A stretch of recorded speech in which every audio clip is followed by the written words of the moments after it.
Bonjour Jean-Claude. Salut Céline. Ce qui se passe, le conflit au Moyen-Orient dans le moment, particulièrement en Iran, c'est beaucoup plus large qu'un conflit régional, selon toi. Pourrais-tu nous expliquer ce qui se joue en ce moment?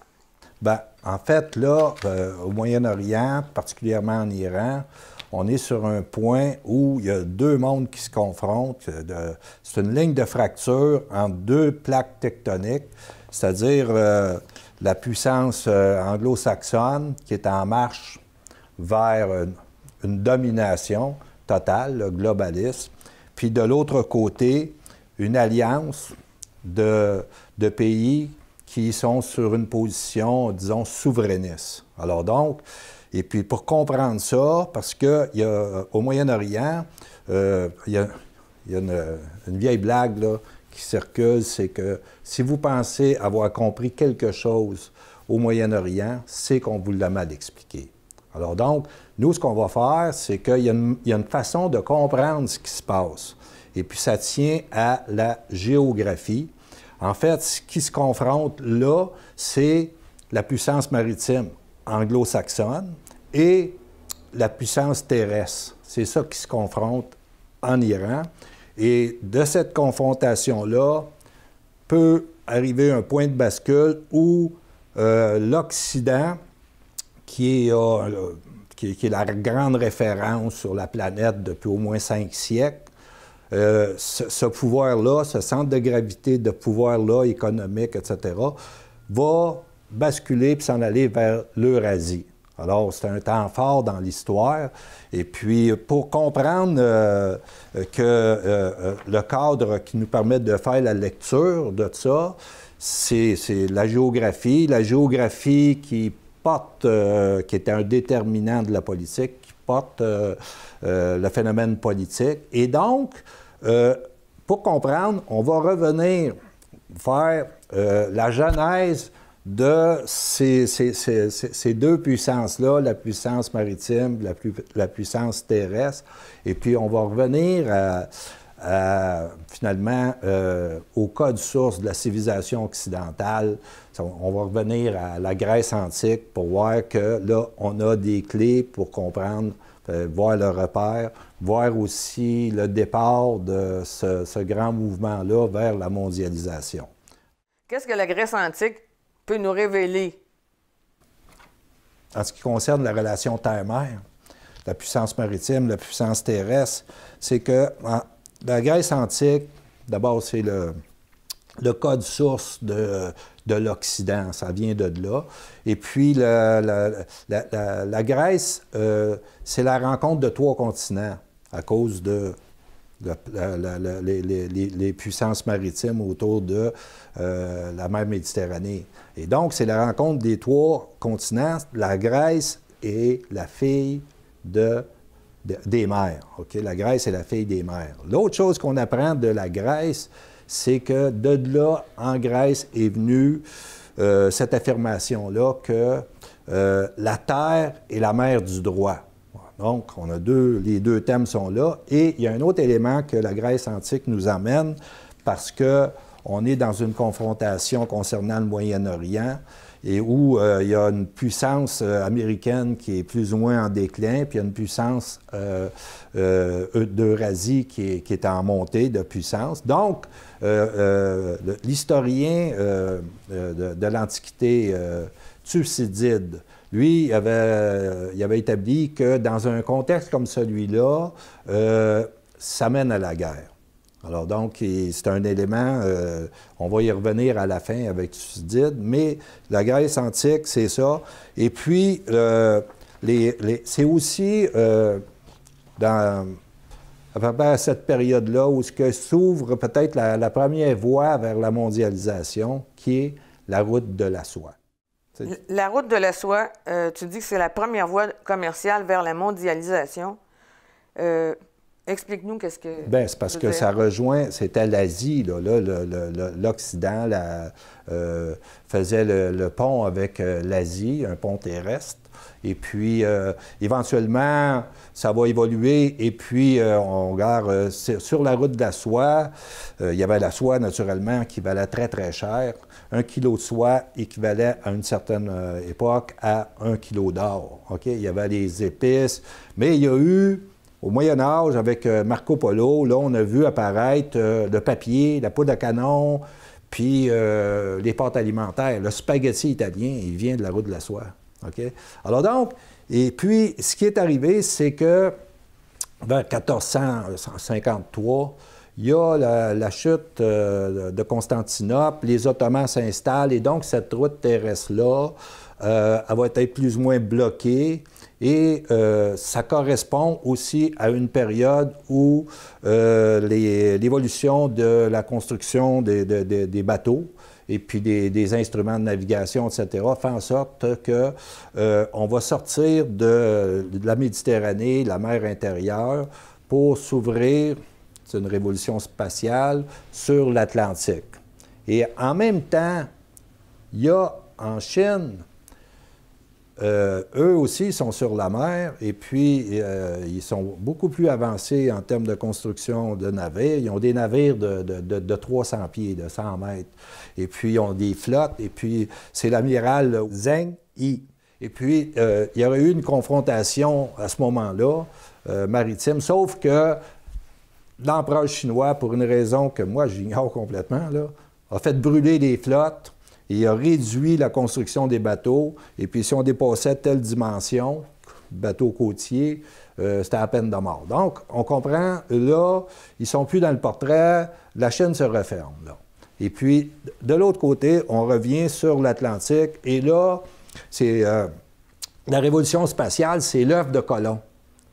Parce que là, on se dit, si la Terre est ronde, c'est qu'on peut refaire la route de la soie maritime en passant par l'ouest. Okay? Et c'est ce qui fait que tous les pays européens vont prendre leur élan vers les Amériques. Et c'est ce qui explique que les Autochtones, c'était les Indiens, parce qu'ils se pensaient rendus aux Indes, ils avaient hâte d'arriver. Et puis c'est ce qui explique aussi qu'on a un canal de Chine, si près de Montréal, c'est pensé. OK? Alors donc, ce mouvement-là va faire en sorte qu'il y a un commerce qui est porté par la mer, et puis selon ce que le centre de la puissance maritime qui passe de différents villes, cités, États, du Portugal à l'Espagne, à la France, et ce qui nous intéresse, c'est la Hollande et l'Angleterre. Et puis, à chaque fois qu'ils changent de port, de référence, la monnaie, la monnaie de l'unité de compte qui est utilisée, on pourrait dire la monnaie de réserve, elle passe d'un pays à l'autre jusqu'à l'Angleterre et plus loin, on va le voir, vers les États-Unis, le dollar US. Ça va être important de retenir ça parce que dans le conflit au Moyen-Orient, on va revenir sur ce thème-là. Donc, on passe de la Méditerranée, mer intérieure, à l'Atlantique, mer ouverte. C'est une révolution spatiale et un déplacement de centre de gravité des puissances maritimes et du commerce. Ouais. Alors, explique-nous qu'est-ce que ça a suscité, qu'est-ce que ça a fait dans le monde, ça? Bon, et là, c'est la référence pour le passage de la dynamique du capitalisme, finalement, qui passe d'une ville à l'autre comme ça, qui sont des puissances maritimes qui se succèdent. C'est Fernand Braudel, l'historien du temps long. Et puis, c'est lui qui nous explique ça, c'est très simple. Et puis, ça nous amène à la Hollande, là où il va y avoir un centre financier, parce que le commerce va faire qu'il y a une bourgeoisie qui apparaît, ça se met à spéculer, etc. Et puis donc, il y a une anecdote que je pourrais dire rapidement concernant la Hollande, centre financier, c'est qu'il y avait les spéculateurs se réunissaient dans un café. Le café, le propriétaire s'appelait M. Burst, puis il occupait les chaises. Et puis, éventuellement, le propriétaire du café, il a dit, « Regarde, si vous voulez occuper les chaises, vous nuisez à mon commerce, là. Vous faites juste spéculer ici. » Fait que, il dit, « Je vais vous vendre les chaises. » Fait que chacun achète. Puis, l'expression « acheter une chaise à la bourse » vient de là. la puissance maritime. Mais éventuellement, la puissance maritime va passer d'Amsterdam à Londres. Alors là, c'est ça qui nous intéresse, parce que là, on arrive avec la puissance anglo-saxonne, la puissance maritime. Alors donc, il y a des choses à dire par rapport à ça. Il y a des doctrines géopolitiques qui sont apparues du fait que l'Angleterre, de par sa géographie, avait vocation d'être finalement une puissance maritime, et puis que, comme disait Clausewitz, on a la politique de sa géographie. Et là, on va voir quelques penseurs qui nous amènent la doctrine de la puissance maritime. Quels sont ces auteurs qui peuvent nous expliquer, nous faire comprendre qu'est-ce que la puissance maritime et son évolution? Bien, regarde, le premier, c'est Walter Raleigh, tu sais, comme au 17e siècle, qui dit « Qui contrôle la mer, contrôle le commerce. La mer porte le commerce. Quiconque contrôle le commerce mondial, contrôle les richesses du monde et, conséquemment, le monde en soi. » Ça, c'est... Tu vois, ça apparaît clairement, là, OK? Puis, un peu plus tard, ils ont fait une chanson patriotique, le « Britannia rules the wave ». C'est la Grande-Bretagne régit les flots, tu sais, contrôle, tu sais.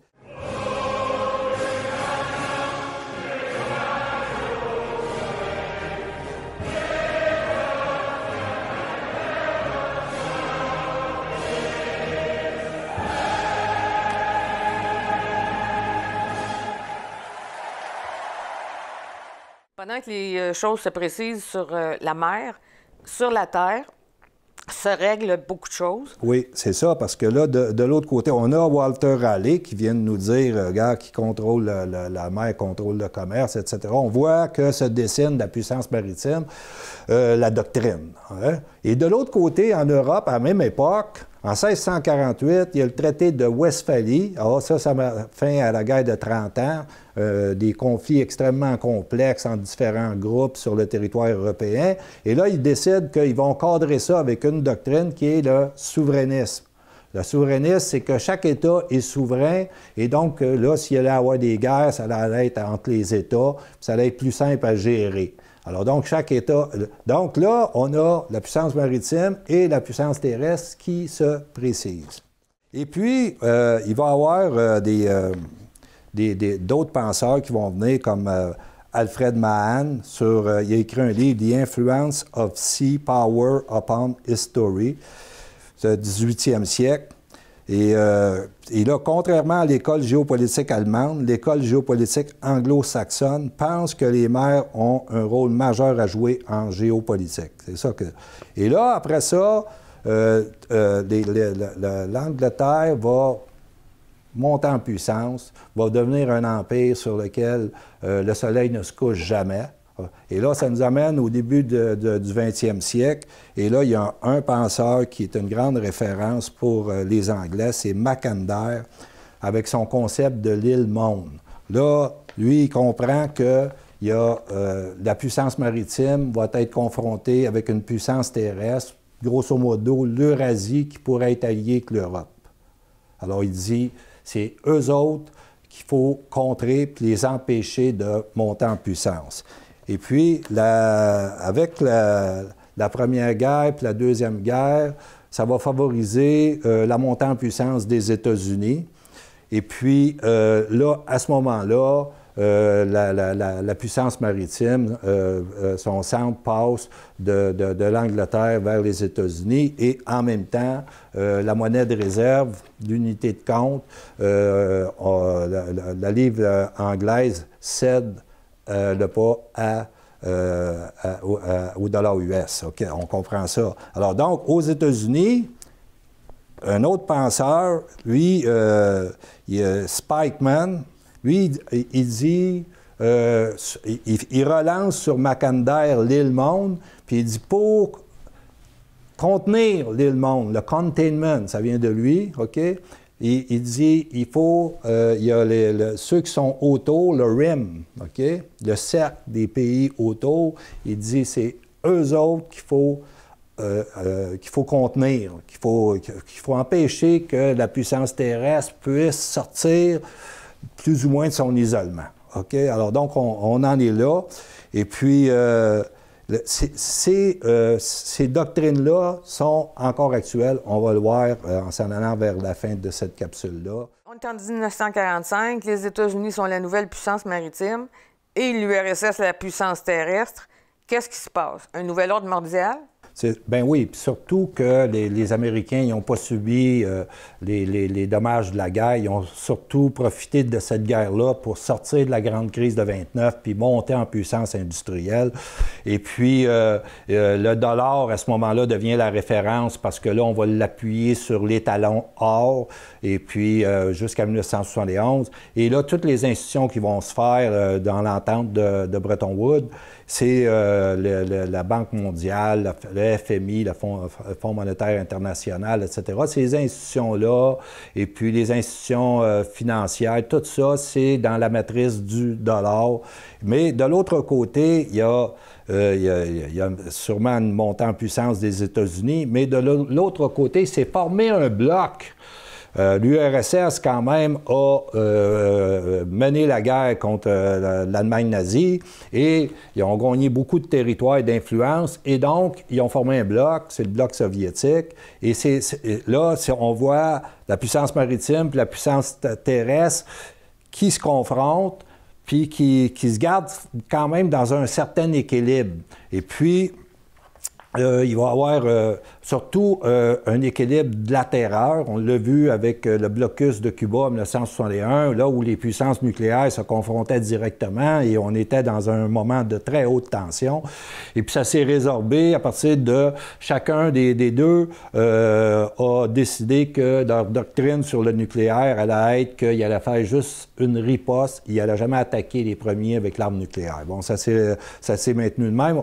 Et puis là, on a été dans la grande période de guerre froide jusqu'à ce que la puissance terrestre perde de sa force à partir du moment où l'État, l'URSS, a implosé. C'est la chute du mur de Berlin de 1989. Et là, s'ouvrent les années 90. Et pour la puissance maritime, les perspectives s'ouvrent sur une conquête du monde.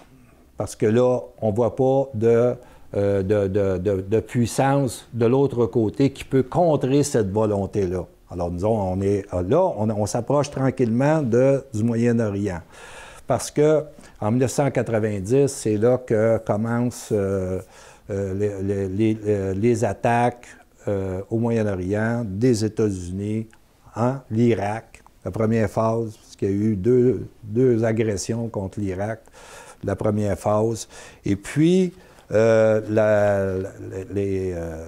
a amené à des questionnements, à savoir, les États-Unis est en train d'agir contre le cadre de la Charte des Nations unies qui est basé sur le respect des souverainetés des États. Et c'est ce respect-là, c'est dans ce cadre-là que doivent se résoudre les tensions internationales. Mais là, pour en arriver à vendre au monde l'idée qu'il ne fallait plus respecter ce cadre-là, on va arriver avec le fameux droit d'ingérence pour aller protéger les populations contre des dictateurs.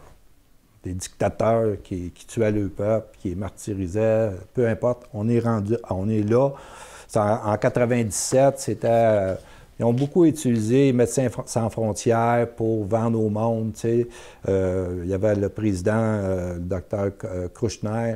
Lui, il fallait absolument aller sauver des enfants, des gens qui subissaient la dictature. Bon. Et puis, le monde ne pouvait pas demeurer insensible. Là, on jouait sur les sentiments, sur la morale, etc., pour finalement arriver à faire sauter cette digue de la souveraineté des États comme principe, et puis donc aller attaquer des États qui représentaient absolument aucun risque pour les États-Unis. et puis plonger des populations, des peuples dans des misères incroyables, ça au nom de vouloir en sauver quelques-uns. Et on a un exemple qui est un témoignage. À un moment donné, Madeleine Albright, qui était, je pense, secrétaire d'État vers le milieu des années 90-97, qui est en interview à CBS, puis là, on se rend compte que l'intervention en Irak, la première des années 90, avec toutes les sanctions économiques, le blocus, c'est une affaire de pirates, hein, de puissance maritime, avait amené la mort de 500 000 enfants. Alors, le journaliste pose la question à Madeleine Albright, est-ce que 500 000 enfants qui meurent, ça en valait la peine, cette intervention-là? Et elle répond que oui. Alors, on va vous donner le lien, vous allez voir. We have heard that 500,000 children have died. I mean, that's more children than died in Hiroshima. And, you know, is the price worth it? I think this is a very hard choice, but we think the price is worth it.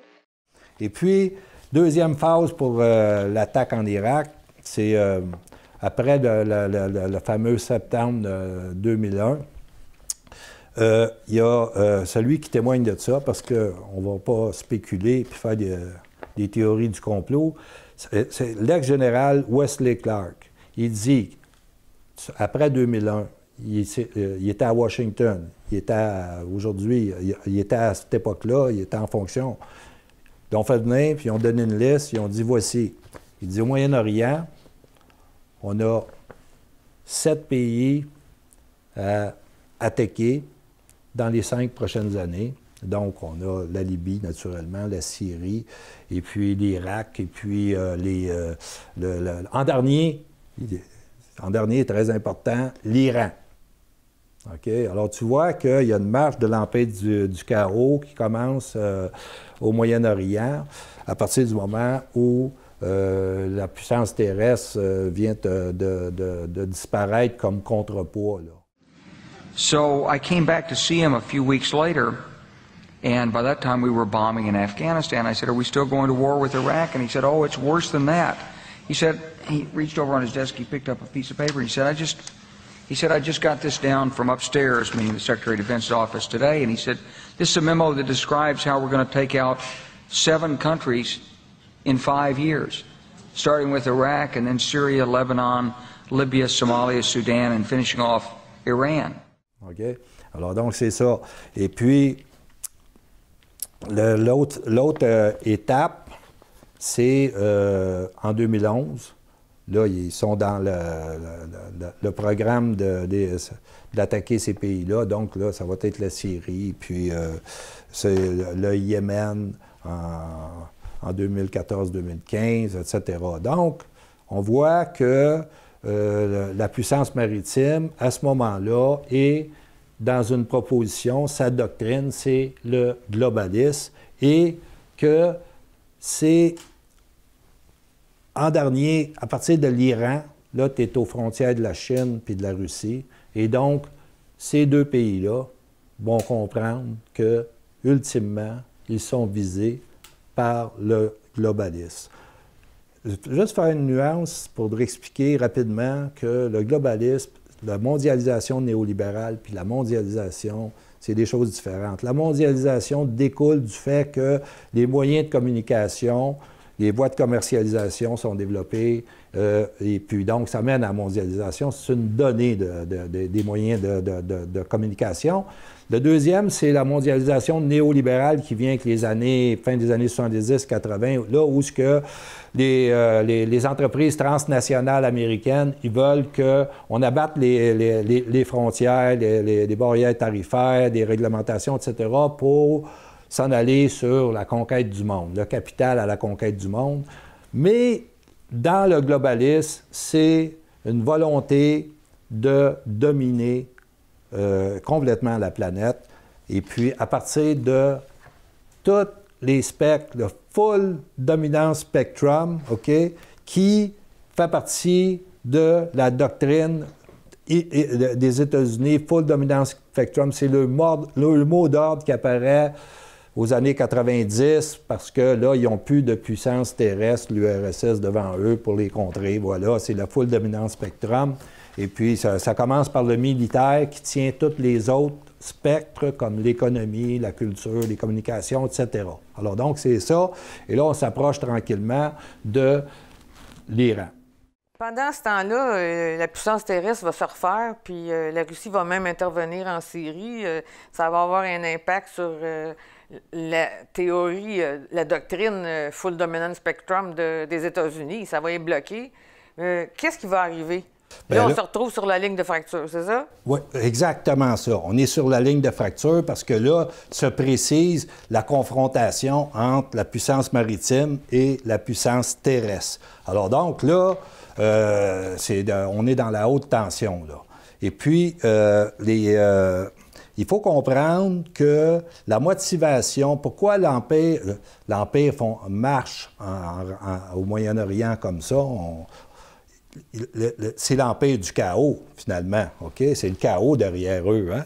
C'est plus qu'1 million de morts, c'est des millions de personnes qui sont jetées sur les routes, c'est des États qui sont déstructurés, etc. Et pourquoi? Pourquoi? Alors donc, là, on voit que les alliances se précisent, et puis, il y a deux motivations pour l'Empire, deux motivations qui justifie, en tout cas, qui explique cette marche-là. La première, c'est que le statut du dollar comme monnaie de réserve qui permet aux États-Unis de se financer parce qu'ils peuvent en émettre pratiquement à l'infini, là. Et ça tient au fait qu'il y a un moment où le dollar, il était appuyé sur l'or jusqu'en 1971. Après ça, ils n'ont pas pu, livrer de l'or, 35 $ pour une once d'or, ça devenait impossible. Donc, ils ont transféré l'appui sur le pétrole. Alors, avec en particulier l'Arabie saoudite, où les ententes étaient à l'effet que si tu veux acheter du pétrole sur la planète, il faut que tu passes par le dollar US. Donc, ça crée la demande, ils peuvent en émettre et financer leur projection de puissance. Hein. C'est ça.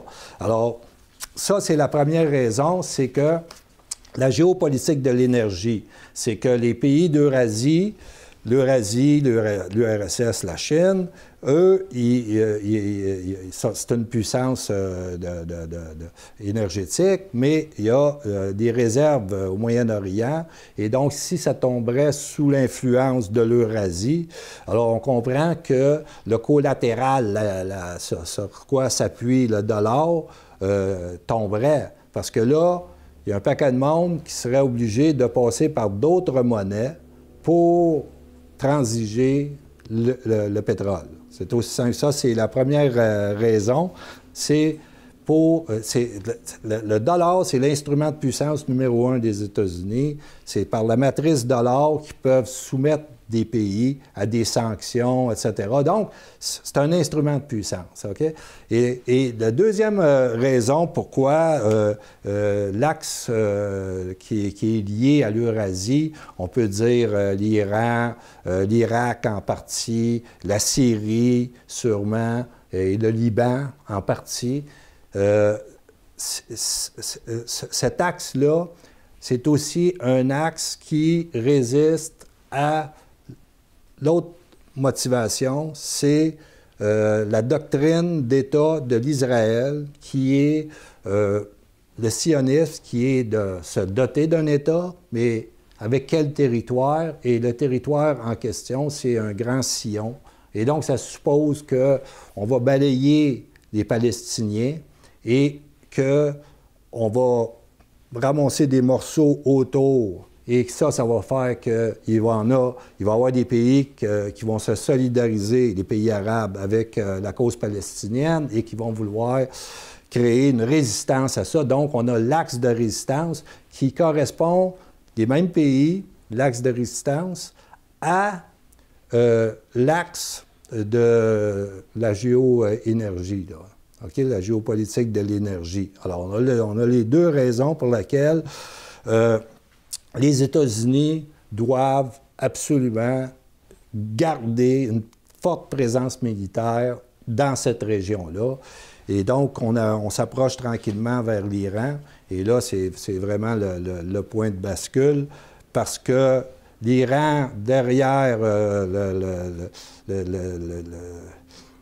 l'axe de résistance, c'est comme le point arrière, avec des capacités militaires qui ont évolué et qui font que, à une certaine époque, l'Israël pouvait parfaitement défendre et dominer et puis imposer sa doctrine d'État, le sionisme, et que là, les rapports de force ont évolué, et puis avec l'Iran, qui a développé des capacités balistiques, et avec la Russie qui est venue s'interposer en Syrie, et puis qui, là, est en train de refaire la souveraineté de l'État syrien. Alors, on voit comment ça évolue. Et puis, un des personnages, parce qu'on arrive à cet événement-là, qui était très grave, hein, qui aurait pu mener à un conflit majeur. Parce que là, ce qu'on a en Moyen-Orient, c'est un conflit de basse intensité, mais à tout moment, il peut arriver que des flamèches arrivent puis qu'on passe à un conflit régional de très haute intensité et puis là, qui embrase la région et qui va avoir un effet parce que on peut comprendre que le pétrole au Moyen-Orient, il y a 20 du pétrole de la consommation mondiale qui passe par le détroit d'Ormuz, qui est juste en face de l'Iran. Et donc, l'Iran a les capacités de bloquer ça, le détroit d'Ormuz, ce qui mènerait à une hausse du prix du pétrole, une inflation et une crise mondiale. Et on l'a déjà vu à la fin des années 70, une montée soudaine et significative des prix du pétrole qui a mené à une montée de l'inflation et la fameuse crise de 1980 s'explique juste par ça. Alors donc, c'est ça, on est là. OK? On a ces deux axes-là. Maintenant, la puissance terrestre qui s'oppose à la marche de l'Empire qui est portée par la puissance maritime anglo-saxonne, est en train de, sur le statut du dollar, il y a une montée en puissance de la Chine comme puissance économique. Il y a eu une montée aussi de la Russie en tant que puissance militaire, à tel point qu'ils sont en avant des Américains avec les armes, entre autres les missiles hypersoniques avant-garde et puis le système de défense antiaérien, les S-400. Les S-400 qui répondent à la full dominance spectrum avec la full défense spectrum. OK? Alors donc, on voit que ça évolue et l'Empire américain décline et puis l'Empire de l'Eurasie, la puissance terrestre, monte en puissance. Alors, on est dans le piège de Thucydide. Quand ça arrive, est-ce que ça mène à la guerre? Et on est très, très proche. OK? On est très proche. C'est pour ça que ce qu'on explique ici, parce que ça va nous toucher. Ça va nous toucher. Ça nous a touché déjà parce que avec l'assassinat du général Soleimani, immédiatement, dans le brouillard de la guerre, il y a eu un avion qui a été abattu, puis il y a 57 Canadiens qui sont morts. C'est des dommages collatéraux de ça. Donc, ça nous touche. On a intérêt à comprendre ce qui se passe là.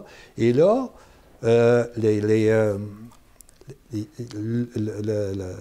la seule façon de le comprendre, c'est par la géographie. La géographie qui porte les phénomènes politiques, donc la géopolitique, et c'est ce qu'on fait là. Moi, j'aimerais ça que tu reparles du retour sur la route de la soie. Oui, bon, parce que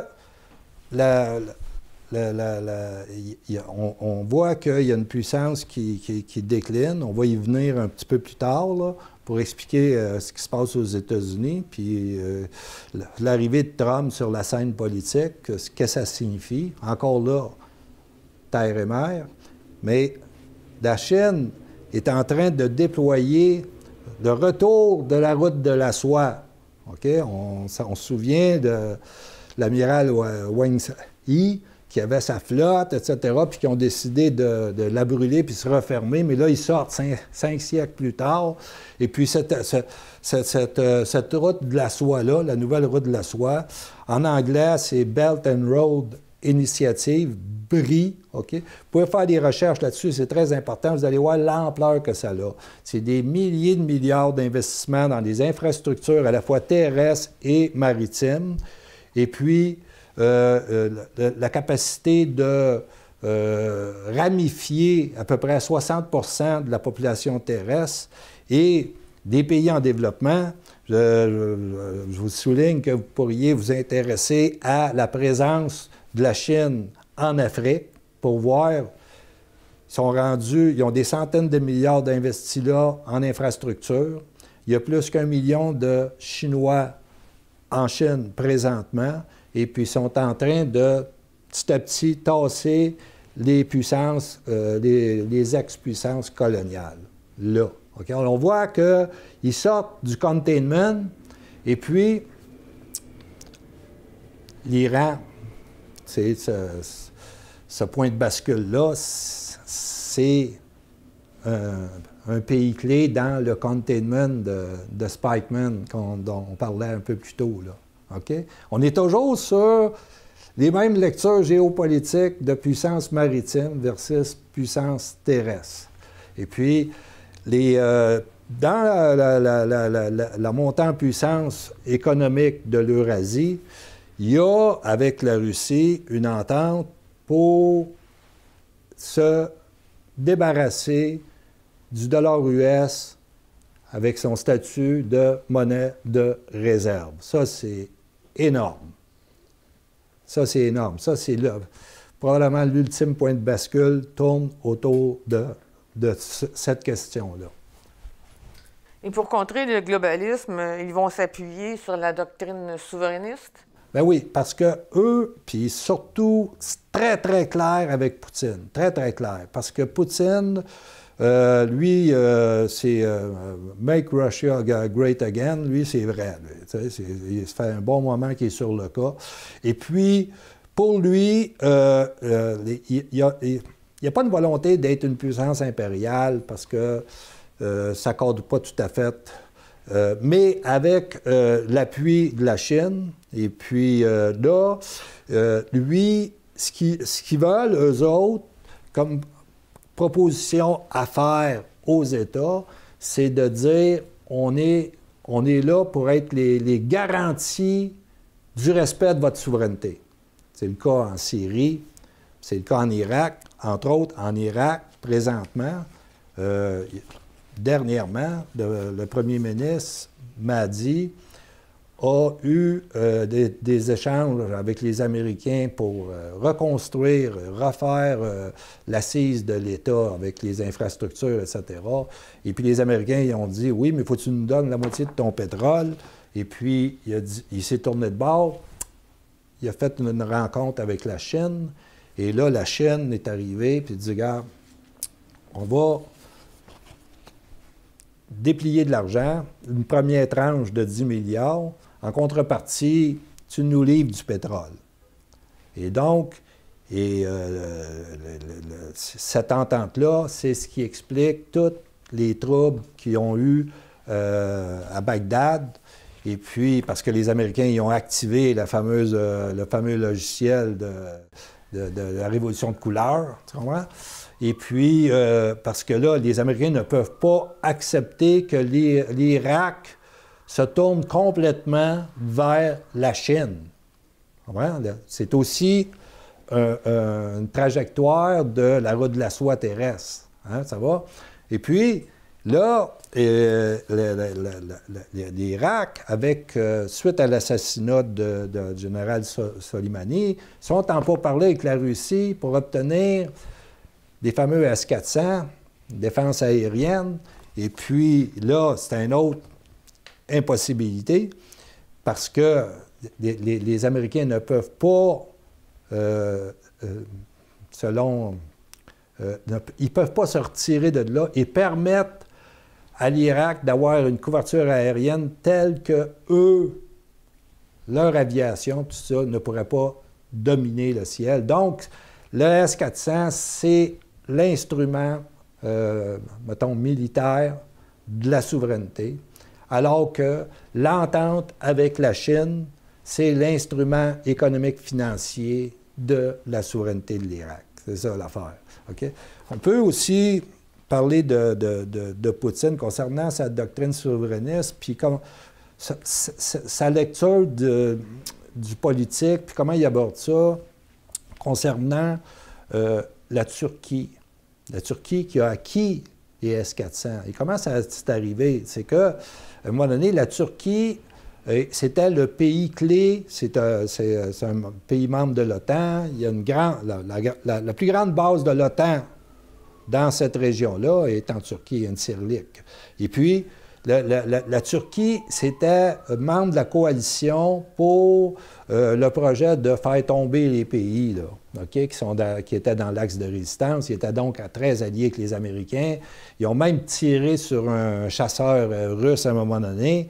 Sauf que les États-Unis, ils n'aimaient pas Erdogan, puis ils ont décidé qu'ils organisaient un coup d'État contre Erdogan. Ce coup d'État-là, le service de renseignement russe l'a très bien lu et a avisé Erdogan, qui, lui, était visé physiquement. Il était pour le tuer. Okay? Et donc, là, à partir de là, la Russie, sa méthode à Poutine, c'est avoir un ennemi, l'amener à l'étape de le neutraliser et ensuite en faire un allié. Okay? Alors donc, il était dans ce processus-là. Et avec le S-400, il en fait un allié de Erdogan, de la Turquie, sauf que c'est un allié qu'il faut que tu surveilles, parce qu'il n'est pas fiable. Okay? C'est juste pour dire tout ce qui se joue là, tranquillement, le rapport de force s'en va du côté de l'Eurasie. Et puis, il y a un moment donné où on arrive au point de bascule. Et là, en 2020, la décennie qui s'ouvre, elle s'ouvre sur tous les dangers de ce point de bascule-là, d'un monde qui passe du contrôle occidental à l'Eurasie. Alors, c'est périlleux, là, et puis, comme il y a le statut du dollar et l'existence de l'Israël dans balance qui jouent sur le territoire au Moyen-Orient, on comprend que ça ne va pas se résorber facilement. Tu dis que l'Empire anglo-saxon, les États-Unis, entre autres, comme puissance maritime, comme empire du chaos, est en déclin. Et que vient faire l'élection de Trump dans tout ça? Bon, d'abord, il y a eu, tu sais, ce qui explique le déclin de l'Empire américain. Grosso modo, c'est quand ils ont pris comme doctrine économique le néolibéralisme, la mondialisation néolibérale, et puis la financiarisation de l'économie. Ce qu'ils ont fait, c'est qu'ils ont déplacé la base manufacturière vers des pays où le coût de main-d'œuvre était beaucoup moins cher, OK, pour gagner des profits. Tu sais, ça, c'est une logique de business, là. Mais c'est pas une logique mettons, d'intérêt d'État. Okay? Ce qui se révèle avec le temps, c'est que ces jobs payantes-là, tout ça, cette base-là, ça a fait mal aux États-Unis et c'est compensé par une financiarisation de l'économie. C'est la dette. La dette, pour $1 de produit national brut aux États-Unis, ça prend $4 de dette. Tu sais, fait que, ils sont sur une montagne de dette. Fait que il y a là quelque chose d'inquiétant. Là, ils ont emmené le taux d'intérêt à zéro. L'argent est gratis. Et ça a comme conséquence, c'est que ceux qui ont des actifs, des capacités d'emprunt, eux autres s'enrichissent parce que le taux d'intérêt bas fait qu'il y a une inflation de la valeur des actifs. C'est mécanique. OK? Pendant ce temps-là, ceux qui sont dans qui étaient les salariés, qui pouvaient se payer une voiture, une maison, tout ça. Il y a des salariés aux États-Unis qui, maintenant, ils dorment dans leurs autos. Là. Tu comprends? Eux autres, ils n'ont pas se sont pas enrichis. Ça fait qu'il y a un écart, là. Cet écart-là, c'est grave, là, comme conséquence pour une dislocation d'une nation. Donc, ça, c'est... Il y a un paquet d'autres facteurs là, qui expliquent ça. Et il arrive... Dans ce contexte-là, arrive Trump, le candidat Trump, un outsider qui... OK? Et là, lui, il est dans un État où l'État américain, tu sais, la Constitution américaine, c'est la première ligne, c'est « we the people ». Mais avec le temps, la puissance de l'argent a fait que c'est « we the lobby » qui contrôle Washington, le pouvoir. Et donc, le « we the people », regarde, c'est des déplorables, là.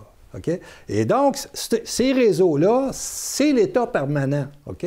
Comme la puissance, le complexe militaro-industriel. Eux autres, ils veulent, pour influencer la politique extérieure, là, les autres, le pain et le beurre, c'est la guerre. Hein? Tu comprends? Et là, Trump arrive dans ce contexte-là.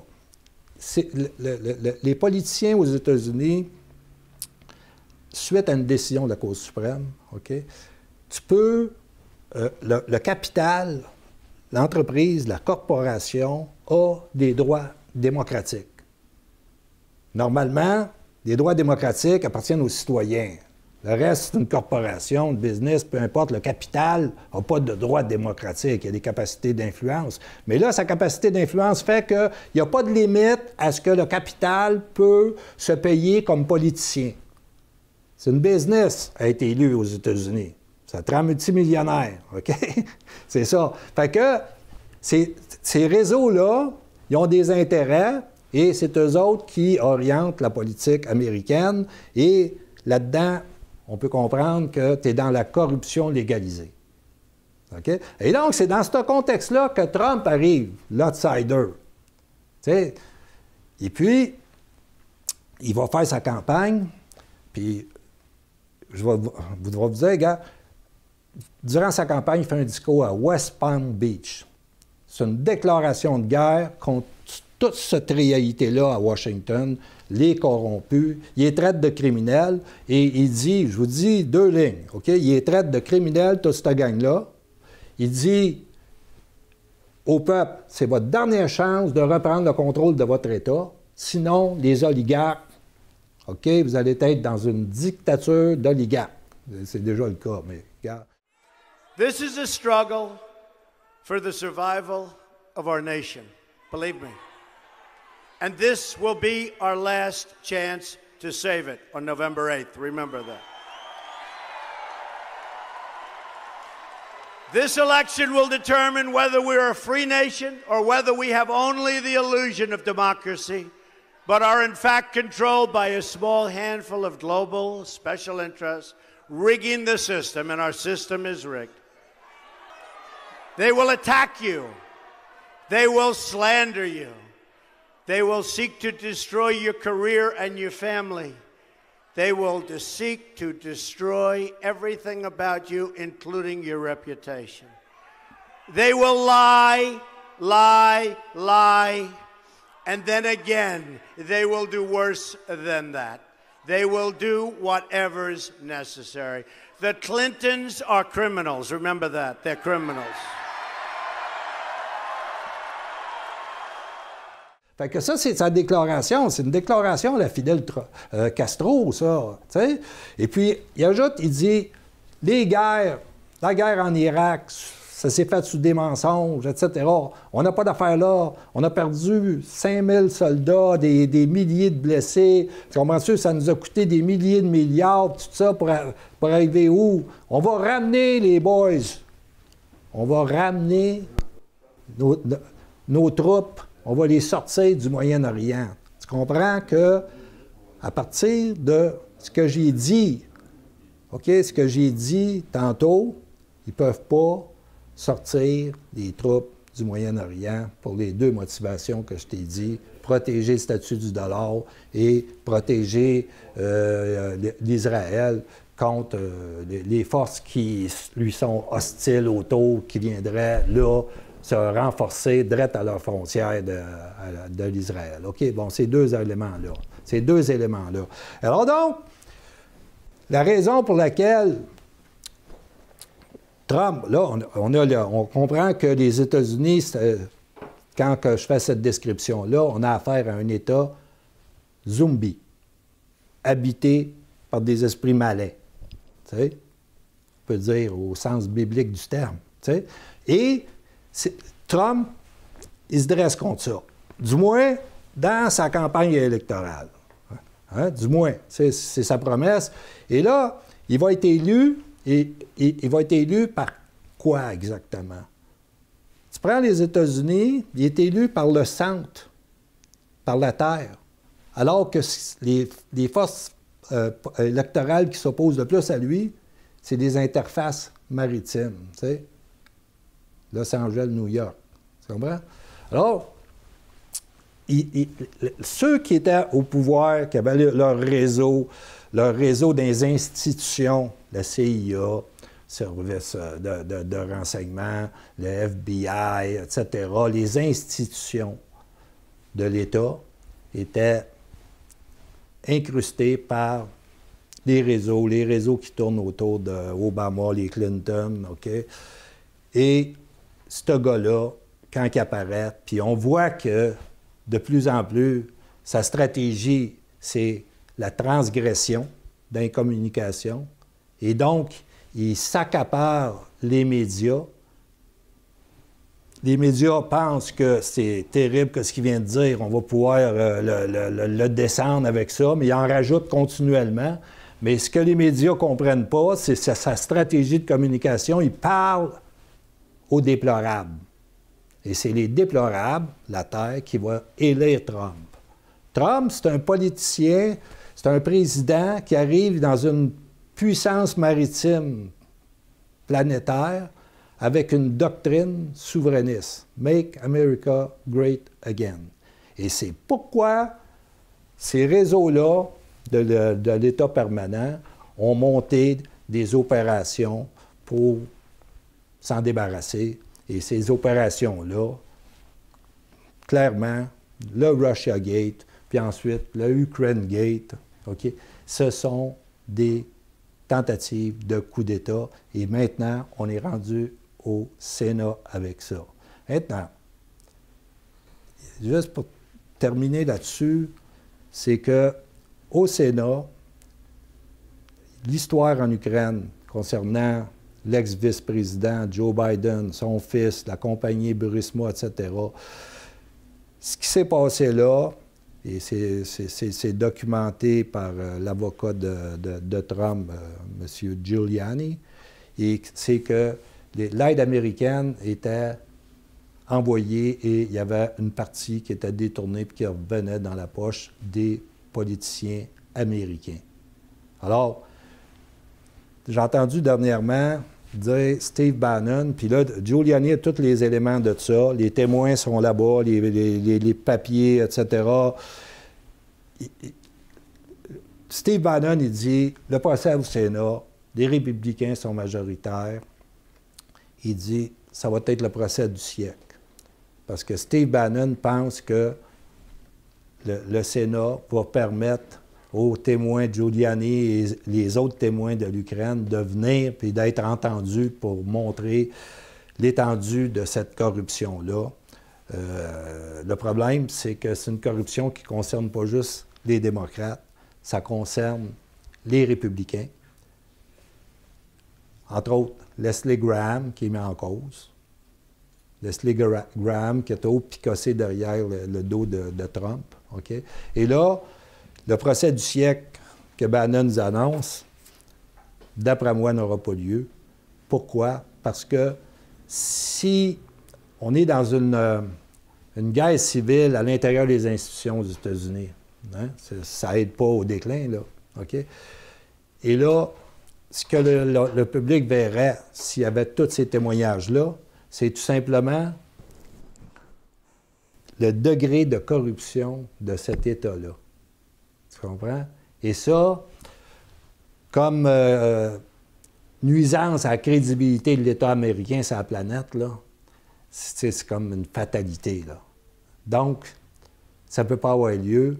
Et le fait que Trump soit dans une posture plus ou moins souverainiste, regarde, les forces de la puissance maritime qui contrôlent les réseaux de puissance, okay, d'intérêt, qui contrôlent Washington, ne le laisseront jamais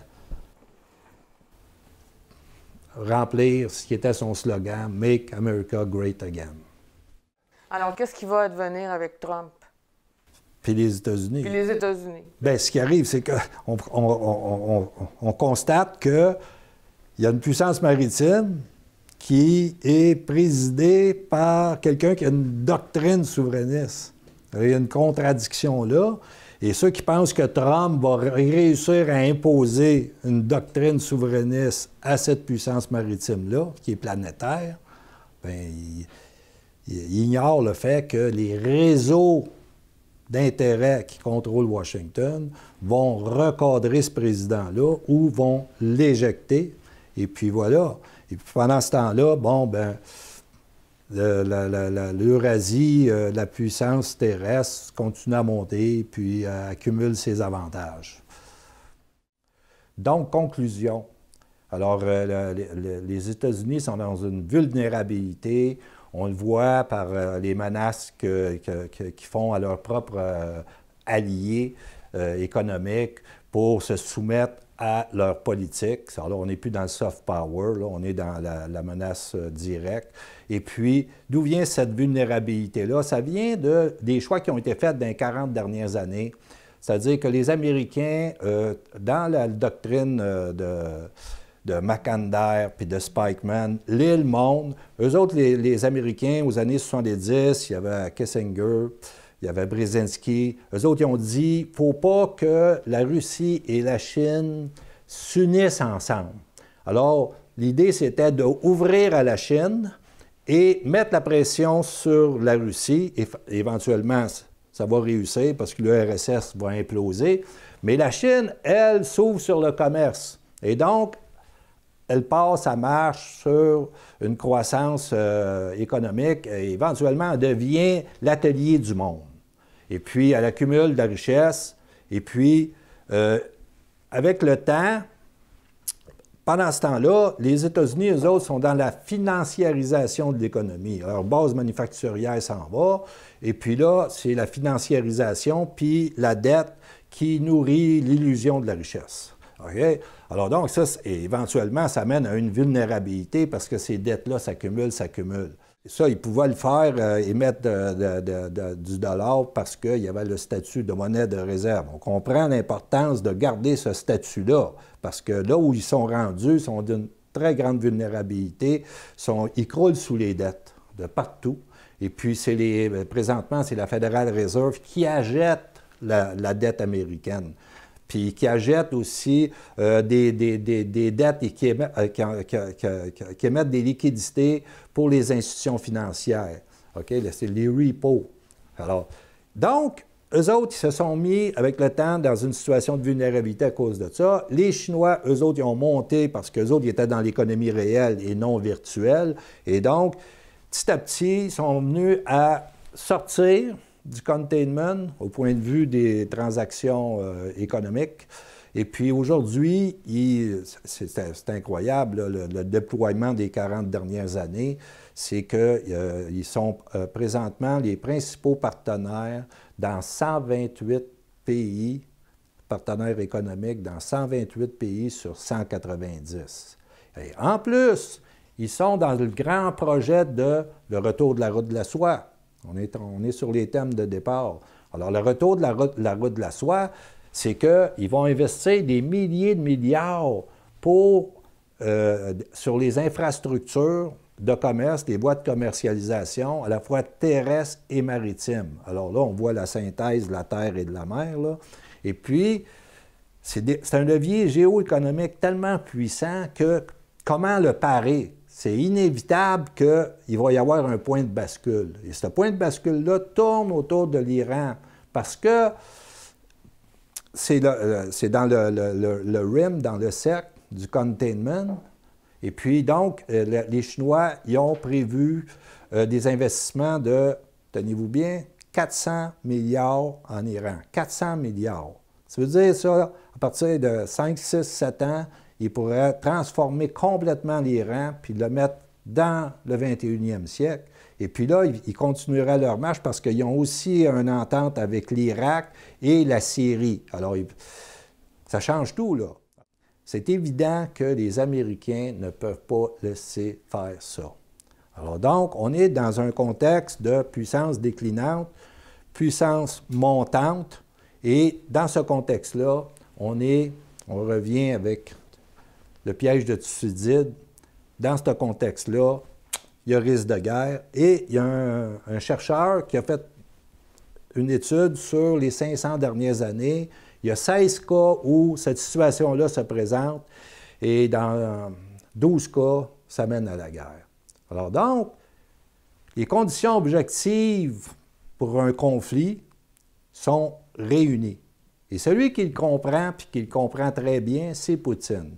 Et dernièrement, il était en Israël et il a fait dans un discours une proposition pour que les 5 membres permanents du Conseil de sécurité des Nations unies, ceux qui ont le droit de veto, c'est-à-dire l'Angleterre, les États-Unis, la France, la Russie et la Chine, se réunissent pour sauver la paix. Parce que pour Poutine, cette dynamique-là mène à la guerre, c'est inévitable. Alors donc, on est dans cette situation-là et ce qui va se dérouler va nous rejoindre tous. Et donc, on a tous intérêt à comprendre ce qui se passe. Et c'est pour ça qu'on fait cette petite contribution-là ici, à partir de la géopolitique, la géographie comme déterminant de la politique, et puis à partir des concepts de puissance maritime, puissance terrestre, là où est-ce qu'on peut comprendre un peu ce qui se passe. OK? Et donc, la conclusion de ça, c'est que le risque est réel qu'on ait un conflit majeur, un conflit de haute intensité possiblement qui pourrait se limiter à la région du Moyen-Orient, mais qui impliquerait des puissances nucléaires. Et là, vous allez voir que s'il y a un conflit majeur au Moyen-Orient, l'arme nucléaire va être évoquée.